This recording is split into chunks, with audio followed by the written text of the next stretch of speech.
Welcome to NARAL's The Morning After. Each Thursday, our podcast brings you the latest on reproductive health care, progressive politics, and the fight to keep abortion safe and legal. NARAL's The Morning After is a production of NARAL Pro-Choice Ohio. Find us on Facebook, Twitter, and Instagram at ProChoiceOH. Enjoy the show. I'm Gabe. Hi, Randy. And I'm Jamie. So before we get into the specific repro health stuff, last night there was the Commander-in-Chief Forum with the Iraq and Afghanistan Veterans of America with Donald Trump and Hillary Clinton. Mm-hmm. That was interesting. Yeah, for many reasons, it was interesting. Right. Okay, so going from least important to most important. The first question was, who did Matt Lauer sleep with to get that job? Okay, implying that somebody sleeps with somebody. Yeah, the best idea. But no, like he just, I don't know how he got to be a serious news person, because he's not. He's morning talk show guy. Right. He is not somebody, and I Al don't know. Roker would have done a better job. I think so. Oh, really? Oh yeah. Because it was just, I'm not a person who cries sexism everywhere, and maybe he would have done it to somebody else, but he didn't do it to Donald Trump. So when we compare how he treated this dude to how he treated this woman, he interrupted her constantly. Yeah. He a couple of times told her, well, speed it up. Mm-hmm. Do this quickly, answer this question quickly, because he spent 90% of his freaking time on the non-existent email scandal before actually letting her talk about veterans and those kinds of things. So when they actually were talking about things that make you qualify to be commander-in-chief, he's like, well, speed this up because you're running out of time. Right. Only because you mismanaged the first 20 minutes. Yeah. Yeah. And he was constantly interrupting her, and it annoyed the hell out of me. Now, I was clearly kidding about, who did he sleep with, but I seriously do think that, he's got an agent, and, they all compete for these sort of things. And I think that the Ryan Lochte thing during the Olympics made him look so terrible that he was like, hey, I need something that's going to bring me back as a serious broadcaster. And this was his effort, and it fell flat on its face. There's so many people at NBC News that could have done a much better job. Rachel Maddow, obviously. She did a better job, because I watched then. She moderated just kind of a Q&A kind of talk after, on MSNBC. And I watched that, and she actually did a much better job of actually listening to the veterans and the concerns that the veterans had. Mm-hmm. Right. Yeah. So, I like that segment a lot better than them talking. Right. But yeah, you're right. I don't know. I guess I have neutral feelings about Matt Lauer. I wasn't really paying that much attention to him. But you are right that he kept telling her to hurry up, and he wasn't telling Donald Trump to hurry up. But then again, Donald Trump his answers didn't take all that much time, because he doesn't have any plans, so he doesn't literally go into that much depth. So basically he's saying, when he asked his plan, well, I'm gonna, get the generals, and I don't want to tell my plan. And just out, or he just kept saying stuff well, we're gonna do right by the vets. And how later Rachel was like, well, that's not a plan, that's an aspiration. Everybody says, okay, let's do better by the vets, but you don't actually have a real plan. And I know that one of the vets later, when they're talking in the later segment, and she was talking about his mental health, and basically she was just saying that he was sort of more blaming it towards, having injuries. And he was like, a lot of people are in pain and they can't get help. And so that's why some of them are killing themselves. And she was like, no, she was like, I don't believe a lot of it. That's the reason a lot of vets are committing suicides, because they have grave injuries. It's more PTSD and addiction and that. So, yeah. Well, and the other piece of it too is that, Matt Lauer focused completely on Hillary's email scandal, but failed then to even ask Donald Trump once about his actual illegal activity that he actually paid fines for and was required to pay fines for when he illegally donated money from a foundation to a political campaign. Yeah. I mean, we run a foundation, we run what's called a C4 advocacy organization, and we run a PAC. We know exactly what you're allowed to do with each one of those things. And our C3 foundation cannot give money to our PAC or any political candidate or run any kind of political program. Every C3 foundation manager in the country understands that. That's like the first thing they teach you on day one. So who's oh, by the way, we're not partisan. Yeah. Oh, okay. And you can get in a lot of trouble if you give political gifts or do something partisan. Right. Like, and who the hell... by the way, this podcast is not sponsored by our C3. Yes. We're allowed to make partisan statements. This runs through our C4 that is allowed to do it. Thanks to Citizens United. But yeah, so it was, again, just this, and even the general press coverage of that has been more on, was it a pay-to-play scandal? Yeah. Versus like, or actually pay to not play, I guess. In that case. Don't file the court case if I give you money. Right. But like, and completely ignoring the actual part that was illegal. It wasn't illegal for Donald Trump to give her money. It was illegal for him to give foundation money that he got a tax write because, you know, his foundation is a personal foundation. I'm like, foundation, which is a global initiative, takes money from lots of places. He puts his own money in a foundation to hide it from the IRS and get tax write-offs for it. And then he turned around and gave that money because he got a tax write-off for it to this. So it didn't take them a minute to find it. Right. Yeah. So well, you know, this being a commander-in-chief forum, they did focus more on issues of foreign policy of you know, what services we are offering veterans. And I think in this case, it's where I noticed the biggest difference in substance, you know, once you got past, you know, Lauer's interruptions in the email and Trump, you know, basically having nothing to say. You know, Secretary Clinton brought up, and, you know, this makes it more relevant to our NARAL podcast. She brought up the problem of sexual assaults in the military. This was something that she included in a list of challenges that current serving military and veterans are facing. She mentioned that, you know, there's an unacceptable rate of 20 suicides of veterans and currently serving military per day, 20 per day. You know, she brought these up. She addressed them as challenges that the Veterans Administration is facing that need to be addressed. You know, Donald Trump did not bring these up. They're clearly not on his radar. He had to be asked about, what are you going to do about sexual assault?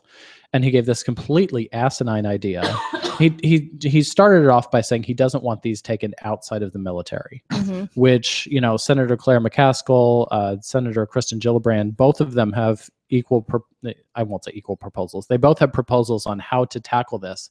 And they both agree you got to get this out of the military court system to, you know, to provide a fair venue for these cases to be tried. Donald said he didn't want them out of the military. He wanted them to be kept within the military, which, you know, I strongly disagree with that, but okay, that's one line of thinking. But then he suggested that we need to create a court within the military. It's like, hey, dumbass. There was a whole TV show called JAG. I mean, come on. Like, seriously. Yeah, I mean, that court system, part of the problem. Yeah. You know. Has he not seen the, you know, you can't handle the truth? I can't think of the movie title right now. I mean, there is a court system. They actually like showed it in a movie. We need a few good men, or in this case, a woman to be president. Yes, Donald is not one of those few good men. No. Like, dear Donald, let's have a chat about how the military works. You also can't just hire and fire generals, because he also talked about how he would have different generals than Obama. I'm like, actually, it's the same. That was the takeaway. Move them around a little bit, but like Trump hates American generals, loves Vladimir Putin and his poll numbers. Yeah. It's like, are you seriously talking about how Putin is great because of his poll numbers? Yeah. Yeah, because if you don't say love Putin, you disappear. Like that's how he gets those poll numbers. That's not everybody loves Putin. That's everybody is scared to death of saying anything about him bad. Yeah. That's not good. I was just going to bring up how later I thought was really interesting. There was a guy on there after doing the analysis talking about what Trump said about his security briefings and how he was saying that, you know, he could tell by their body language that they were not happy with the president's policies and that they felt that we were not going in the right direction. And then later, this guy who I don't know who he was. I guess he was, in the intelligence community. But he was like, a lot of people are not going to be happy that he said that because it's not their job to like inform on policy. They're just telling you, what's going on and what's happening in these places. But there's no like, oh, we should do this or anything like that. And he was like, a lot of people are going to be upset that he was like, basically saying that he could tell by their body language that they weren't happy about where we're going. Like, no. Yeah. No, like that's not what was happening here. Right. But he was like, but he thinks he knows everything. So of course he's going to infer that. Yeah. Well, I think also it kind of goes back to that time he talked about how he talked to a high level person in the Chicago Police Department. And that guy had like a magical plan to like stop the ridiculous number of murders and gun violence that's happening in that city. Yeah. And like, this person had a plan that could like immediately stop it. And like, then I think it was Chicago. Maybe I'm wrong on the city, but whatever. It was Chicago. Whatever city police department came back with, no, none of us have talked to Donald Trump. So like you totally freaking made this up. Right. Like you may have talked to like a beat cop who had some kind of idea about, stopping really frisk or something. Yeah. Yeah. Yeah. I think they make a good point when they say like there's so many scandals about him that it makes it hard to like dive into like everyone because like as far as like immigration is concerned with him and his like modeling agency, and he hired models like to come over here and lie about being on a work visa and then like they're not paying them equally. And it's like, this is not one of those things where, like he still owns the majority. I think they said like 80-85% of the company. And dear Donald, that's human trafficking. Yeah. Actually. Right. Yeah. That's indentured servitude, whatever that word is. And, that is actual human trafficking. But, we're not talking about that. We're talking about Clinton's emails. Yeah. Right. Okay. Crazy. So, presidential candidate Donald Trump will be in Cleveland we're recording this. It's 10:40 right now. He's going to be in Cleveland in like 3 hours. Just down the street from some friends of ours. So hopefully we'll get to see a pretty nice protest. Cleveland is planning on greeting Mr. Trump. It should be awesome. Yeah, so several of our supporters are making signs right now, getting ready to, welcome the Don to the Shaker Heights neighborhood. So we'll see how that goes. Hanging out at a charter school. Right. Okay, so that's the presidential race as it stands today. In state news yesterday, we learned about a brand new ballot initiative. Kind of came out of right field. Yeah. Yeah, you walk in the office yesterday like, have you seen this article about a new ballot initiative? I'm like, what? Right. So what was that, in 2010? Yeah. They a group called Personhood Ohio tried to put one of those personhood amendments that you heard about in Colorado and everything on the ballot here. They sucked though. Like we raised money, we did polling, we did all kinds of stuff, and because we thought they were gonna, get this ballot initiative on the ballot, and all of a sudden, they kind of turned out to suck at collecting petition signatures. Because in Ohio, you need a decent number of signatures. I think Colorado's threshold is much lower. Yeah, many states, make it much easier to qualify for the ballot. In Ohio, you need, depending on the year, because it actually goes off of the previous year's votes cast for governor. But right now, it's over 300,000 signatures. Yeah, and that's actually down. It was at 350 or something like that before. So, but that's valid signatures too. So you really need to turn in 500,000 at least. Qualifying an initiative for the ballot basically costs $1 million in field work to get on the ballot. Wow. If for a controversial issue, you're looking between $20 and $30 million to pass it. Did they try this in, do we try this here first or did they try it in Mississippi first? Actually, this came out of Oklahoma.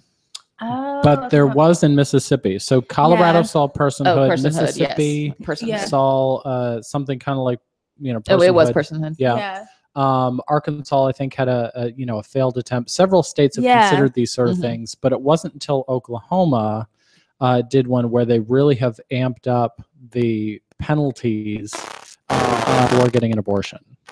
Yeah, so this one called personhood one just created personhood rights. So would kind of infer that then if fetuses and embryos were persons, then killing them would be murder. This new one takes it to the next level and actually says abortion will be aggravated murder, which is akin to first degree murder here in Ohio. Under state statute, the doctor, the woman, anyone who procures or performs or attempts to perform will be guilty of aggravated murder. But then they also define unborn human individual as anything from fertilized egg through birth, which is a huge range. Yeah. So even though the actual amendment language, and this is where it might come into play with the Attorney General. So let's take a step back on process first here. So even before you can collect those 305,000 signatures, you have to get your language approved by the Attorney General. In order to do that, you have to file your language with 1,000 petition signatures. So that's what they're doing. So no, this is not going to be on the 2016 ballot.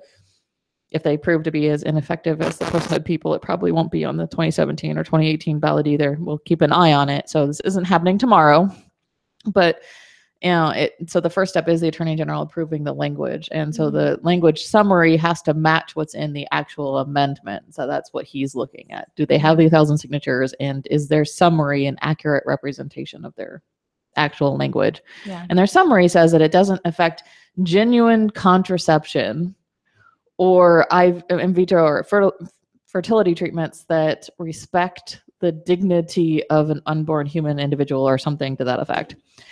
What that means, dignity is a legal phrase. Yeah. So what that means in reality is the birth control pill, emergency contraception, IUDs are not actual genuine contraception in their regard, because they do all have potential mechanisms of action that stop a fertilized egg from implanting, which is murder, because fertilized embryos are unborn human individuals. So all that's murder. So your IUD, your birth control pill, your emergency contraception, you are now a murderer. And then even if you take that for medical reasons, or use it for medical reasons, you're still a murderer.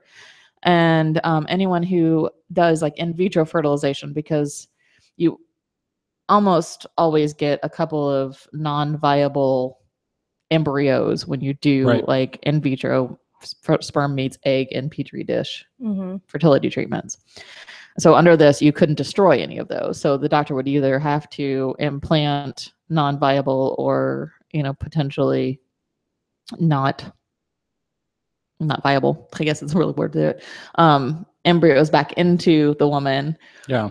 Or they would be murderers because they were destroying this. Right. So every couple looking to have a child through in vitro fertilization would be forced to be in a John and Kate +8 sort of situation where, if you have half a dozen fertilized embryos, you are required by law to try and bring all of them to term, which is completely insane. So basically, this group that's pushing it is trying to mandate that everybody live by their values, and punishing any, essentially stoning to death because they're biblically driven. They're looking to apply a biblical punishment to anybody who doesn't live by what they think is the ideal way of life.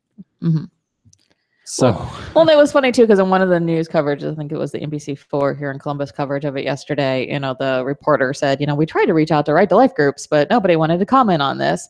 And it's funny because no, they don't want to comment on it, because technically they don't support them, because and that's why these people want to do this, because, they say the pro-life community is more interested in regulating abortion than ending it.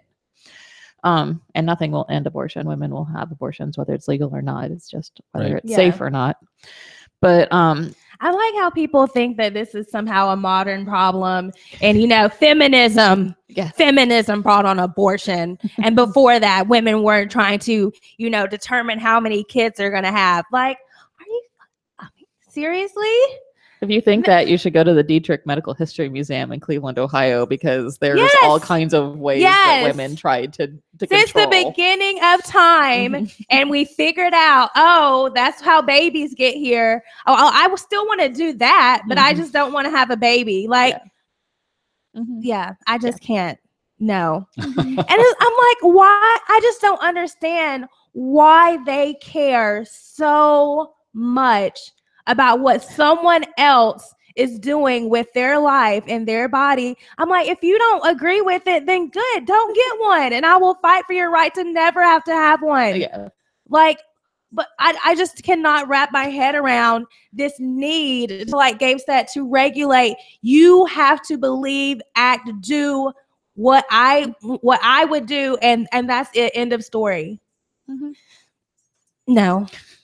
Yeah. So the Right to Life groups try very hard to distance themselves from this because the people aren't with it. I mean, we saw it with Donald Trump, and he was like, oh, yes, there would have to be a punishment for the woman. And then everybody was like, whoa, whoa, whoa. And he's like, oh, well, maybe not. I don't know.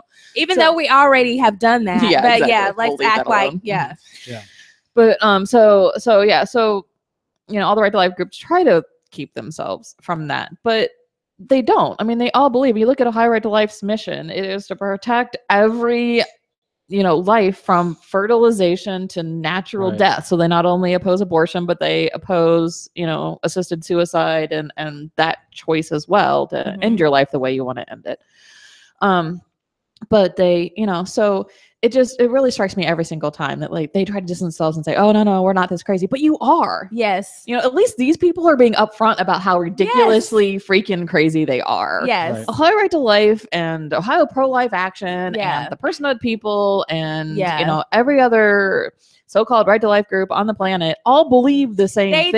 They do. But they know that they can't come out and say that because then they would seem like they're like, they have to pretend to be the so-called moderate or sane ones, but I mean, they're not. Yeah. So, you know, what we always talk about is, you know, the heartbeat bill and these things are all completely unconstitutional, but they are really just all in the same, you know, line as the 20-week ban and the Down syndrome ban and the ridiculous fetal tissue bills and all these other things that Ohio Right to Life is pushing in the legislature, and Kasich has signed already into law in Ohio. You know, there's really no difference between, they all have the same goal, just different ways of getting there. So, you know, even though this might not, you know, hit the ballot now or next year or ever, maybe, like, don't let that distract you from all these other things that they're doing in the meantime, because Kasich's already closed half the clinics in Ohio and women are already not having access to abortion. Right. Yeah, there's definitely two schools of thought. There's the Ohio Right to Life, let's chip away gradually, and then there's this group who wants to completely wipe abortion rights off the map. And so one theory is that if President Trump comes to office, he's going to get to, you know, if Donald Trump gets elected in November, the U.S. Senate is going to hold on Obama's appointment to the Supreme Court, and they would likely just leave the seat open, in which case a President Trump would get to make an appointment and he would change the face of the court. You know, we're also looking at some of our strongest supporters of abortion rights. Justice Stevens and Justice Ginsburg are quite elderly. And so a President Trump would get to appoint not only the replacement for the Scalia seat, but one, maybe two more, and could completely change how the Supreme Court sits. For a generation. For a generation. Like, not just for 4 years, but for a very long time. Yeah. If the face of the court changed with respect to views on abortion rights, what they would need would be a test case, something that they can tee off on to overturn Roe. This could be that case. So this could be what gets sent to the Supreme Court, a new Supreme Court, a Trump Supreme Court, to overturn Roe. So while this does seem to be kind of this wackadoodle crazy idea that under the current court would not pass muster, Under a Trump administration, it's a whole new ballgame, and this could be a very, very serious threat. Exactly. I don't believe that Donald Trump personally cares about abortion. No, I don't think he does. Yeah, either. I don't think it's a issue that he. In fact, he just basically has to. This is his talking point because he decided to run as a Republican. But at the same time, the judges that he's put forth, obviously, he got those judges from the current Republican establishment, and those judges would still be the same consequence, even though I don't think he would personally be, pushing for this. Yeah. I mean, when you're a New York City billionaire playboy, I would bet you money you're in support of abortion rights for some very personal reasons. But that's not what wins them votes. No. Yes. No. So I mean, yeah. And so, this really, again, talks about how important not only the presidential race is, but the Senate race as well. And we've got a Senate race here with Rob Portman, who is one of the leaders in blocking Merrick Garland from getting confirmed. Right. Yeah. And has been very clear about how he wants to block that. Yeah. Or you've got Ted Strickland, who would definitely vote for Hillary Clinton's nominations and would not be blocking that. So there's a really clear example of how that impacts folks in our Senate race as well. So, it's really, really important to get out and vote on those. Yeah. And everything else. Absolutely. Okay. So that's the Ohio's new ballot initiative. Crazy. Just when you thought it was going to be a quiet day in the office to get some stuff done, and Gabe comes in without shaving and then needed a haircut. I was all whiskery on on TV. So how embarrassing. Okay, so I'm getting a haircut later today because Saturday I'm going to the All Access concert in Cleveland. Which should be a lot of fun. I'm super jealous. Yeah. Randy gets to hang out at Hot Times, so not That will also be fun. So yeah, it will still be fun. It will still be fun. Me and my volunteers will still have a good time. I'm not gonna lie, I will miss Leslie Jones. That's what I'm looking forward to the most. I mean, Sia, is a great talent, but Leslie Jones and Jessica Williams being there is so incredible. So I'm absolutely looking forward to seeing both of them. But I do want to bring up, Sia just recently put out, just 2 days ago, I think, her newest video. It's called The Greatest. It is basically a tribute to all of the people who were killed in the Orlando nightclub shooting. It's a really amazing video, which, brings a very powerful message. They used, 49 young dancers to visually represent all of the lives that were lost.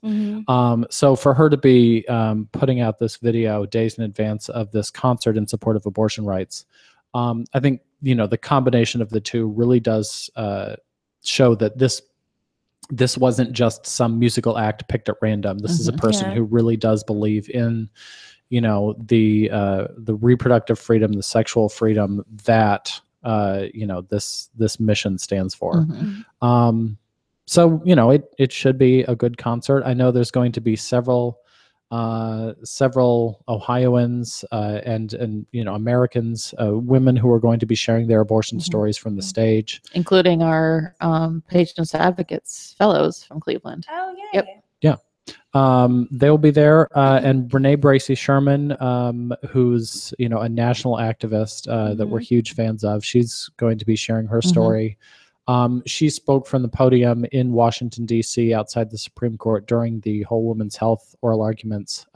Just does an amazing job making it clear how important and how personal abortion rights are. So, this should be a great weekend.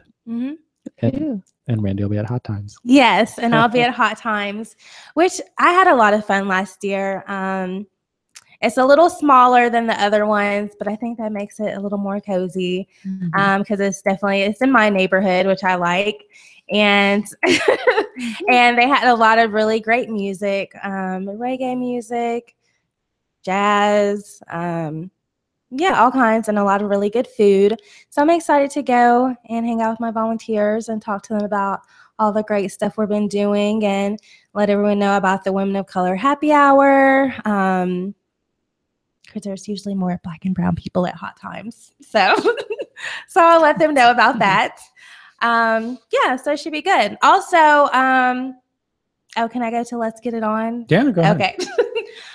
So also we're going to be having phone banks. Y'all, if you're on our email list, if you're not, then you can email us at volunteer@prochoiceohio.org. But we did just start our volunteer rewards program. So, in order to kick off this election season, we'll be rewarding our awesome volunteers with some great prizes for putting in hours, like t-shirts and movie tickets and the Repro Freedom flag. So put in some time. We're going to be having phone banks, canvassing. You can host a postcard writing party. If you're away from, the 3 C's or Dayton or Athens, then you can still phone bank from home. So still email me and I can get you set up doing that and you can win some prizes. And the city who does the most gets a fabulous cocktail party. Exactly. And which city does the most volunteer hours is going to get a cocktail party on us. So email you at volunteer@prochoiceohio.org. Yep. Cool. Can we put the dates and times in the show notes too? Yes, dates and times in the show notes. And then this weekend, September 9th, 10th, and 11th, corner of Main and Parsons in Columbus, the Hot Times Festival. Oh, yes. Thank you. Basically out in the lawn of Columbus Public Health. Yep. Cool. And they have a parking lot in the back, which is awesome. It makes it so convenient. So yeah. Again, very different from Compest. Exactly. Okay. Well, next week we'll find out how that went. We can discuss the concert and we'll see how our protesters do at the Donald Trump. I can't wait to see. I'm really jealous. Today. I'm not going to be there to help. I see Annie on stilts.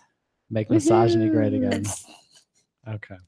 We'll see everybody next week. Bye. Bye.